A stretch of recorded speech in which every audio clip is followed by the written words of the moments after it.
શ્રી વલ્લભાધીશ કી જય, ગિરિરાજ ધરણ કી જય, શ્યામ સુંદર શ્રી અમને મહારાણી કી જય, શ્રી ગુસાઈજી પરમ દયાળ કી જય, શ્રી ગોકુલ નાથ કી, દાઉદ શ્રી નવनीत प्रिया लाल की, अपने माथे बिराजता सेव्य स्वरूप की, बधाई वैष्णव ने छाछा करीने जय श्री कृष्ण।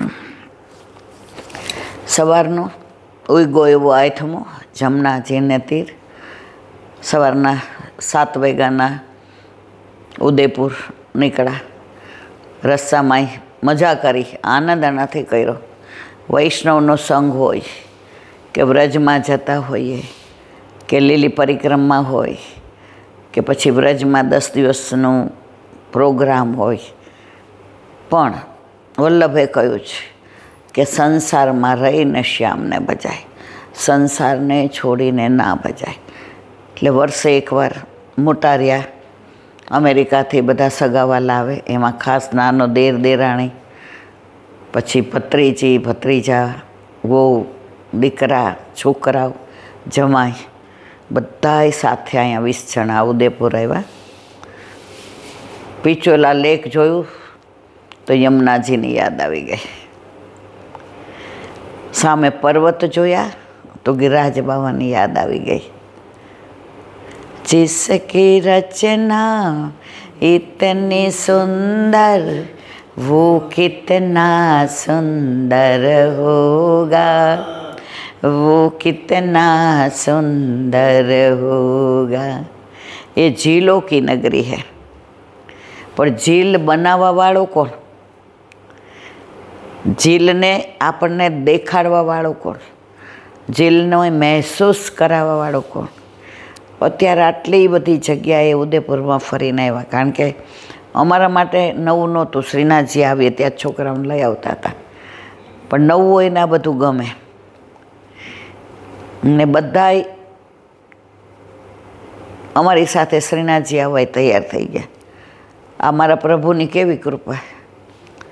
ઠાકોરજી જે જીવ પોતાનો હોય ને એના ઉપર કૃપા કરે છે, કરે છે, કરે છે। એમાં કોઈ શંકાને સ્થાન નથી। જીવનમાં ઘડી ઘડી મહેસૂસ કરીએ છીએ। પહેલાં બધાએ નક્કી કર્યું કે ઉદયપુર ફરવું છે, ઉદયપુર જોવું છે, બોટિંગ કરવું છે, ત્યાં પેલી હોટેલમાં જવું છે। મેં કીધું વલ્લભ તું જેમ રાખે તેમ, શ્યામ રાખે તેમ રહીએ ઉદ્ધવજી, શ્યામ રાખે તેમ રહીએ। मारा श्याम ने काई नव कहिए उद्धवजी, श्याम राखे तेम रहिए, श्याम राखे तेम रहिए उद्धवजी, श्याम राखे तेम रहिए।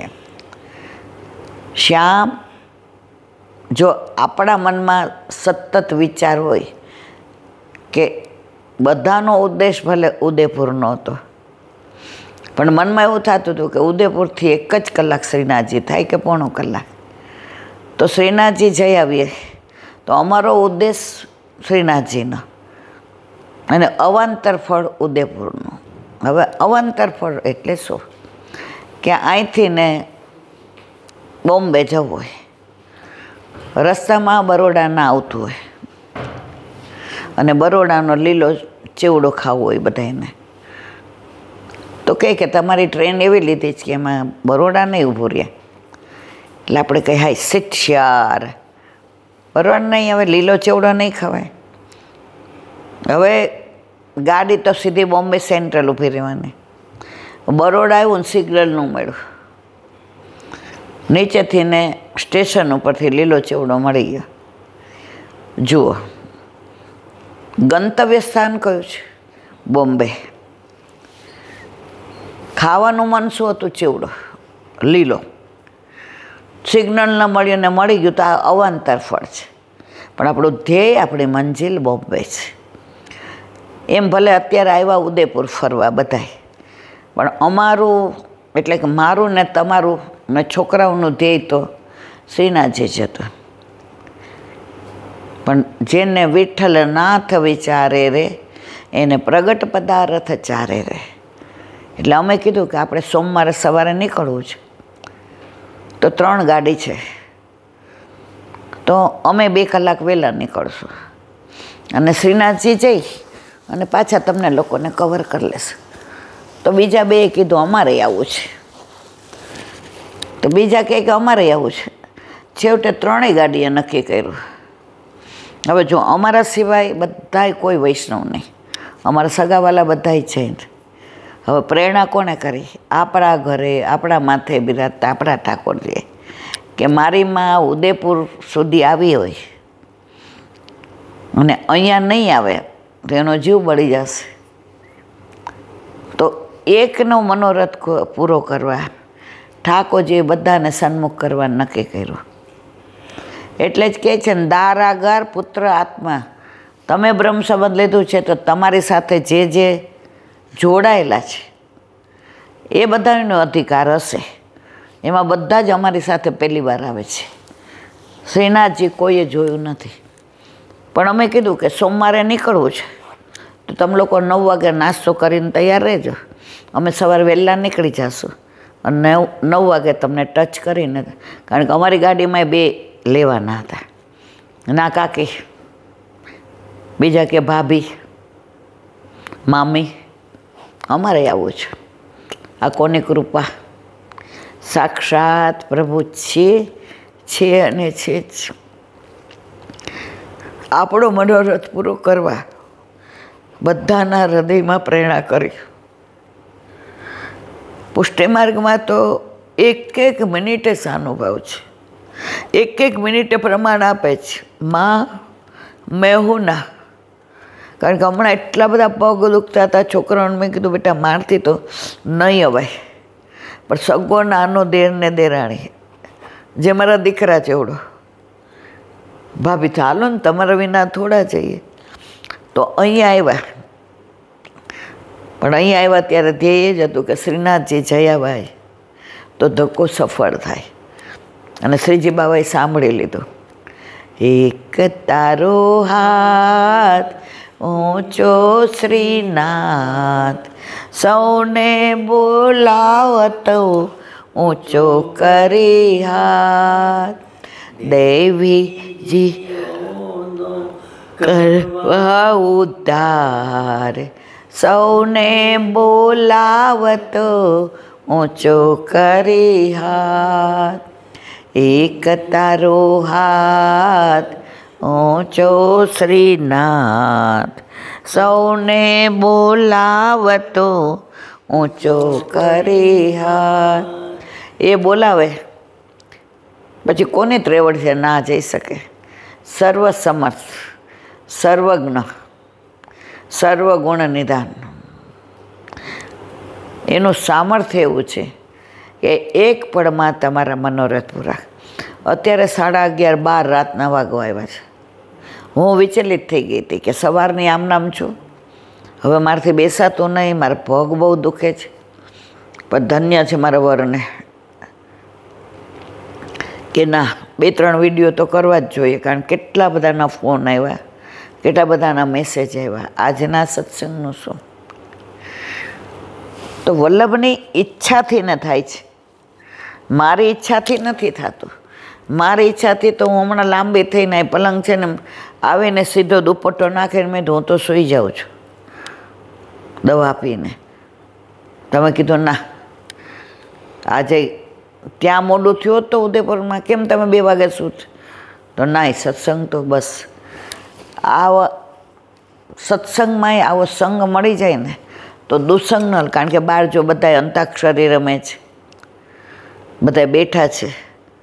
કાકી આવો ને, મેં તો આ થોડી વાર પછી આવો. સમજી ગયા બધા, કાકી તમારા સત્સંગ બાકી છે? હા. તો બધી પ્રેરણા કોણ કરે છે? આટલી બધી આપણી ચિંતા આપણા ઘરે આપણા માથે બિરાજતા ઠાકોરજી કરતા હોય.